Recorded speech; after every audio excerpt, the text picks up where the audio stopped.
Dear brothers and sisters, for centuries, leather has symbolized luxury. But behind every shoe, handbag, and car seat, there is an unseen cost of animal suffering, massive water use, and environmental damage.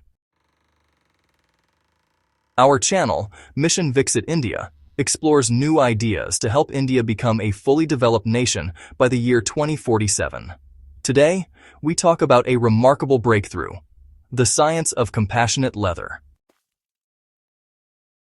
Today, the story of leather is being rewritten, not with knives, but with knowledge. A new kind of leather is emerging, grown not from animals, but from mushrooms. It is called Mycelium leather, and it has the power to transform both industry and conscience. Mycelium is the underground root-like network of fungi, nature's master builder.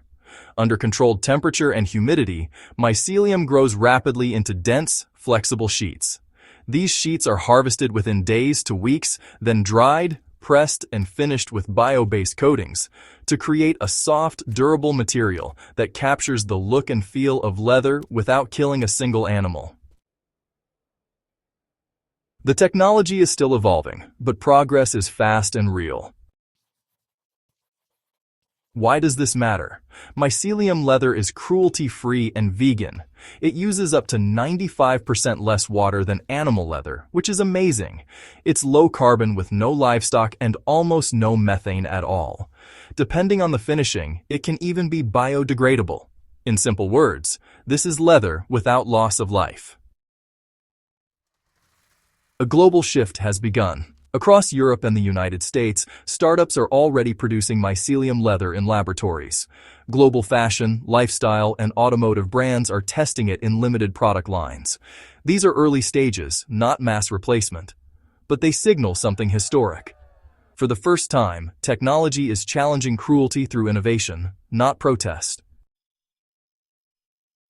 India, the land of Buddha and Gandhi, has always believed in Ahimsa. Today, India is one of the world's largest leather producers. This gives India a unique opportunity, not to destroy livelihoods, but to ethically evolve them. Cities like Kanpur, Chennai, and Kolkata, with their skilled leather workforce, can become green biofabrication hubs. Institutions like CSIR Labs, IITs, NID, and CLRI can shift from chemical tanning to biomaterial science leadership. This is not the end of an industry. This is its future upgrade. Dear engineering, biotech, chemistry, and design students, this is your mission. Use local fungal strains. Use agricultural waste like bagasse, coconut husk, and coir dust. Improve durability, finishing, and coatings, and solve the real R&D challenges of scale and cost. These are not problems, these are national opportunities. India needs a focused push to achieve India's mission, Cruelty-Free India 2040, a national R&D program connecting colleges, CSIR labs, MSMEs, designers, and startups. With innovation awards inspired by Gandhi and Buddha, we can make Ahimsa a living principle of modern industry. Every year, nearly 1.5 billion animals are killed for leather.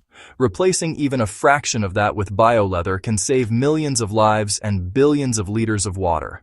The global bio-leather market is growing at over 20% annually. If India leads now, we won't just export products, we will export values. The next leather revolution will not be hunted. It will be grown in laboratories, in classrooms, and in the conscience of a new India. The purpose of Mission Viksit India is to give Indian R&D a new direction, new momentum, and new courage. Do you believe a truly developed India is one where science and compassion move together? Write your views in the comments, share this video, and subscribe for more future science and innovation content. Jai Hind.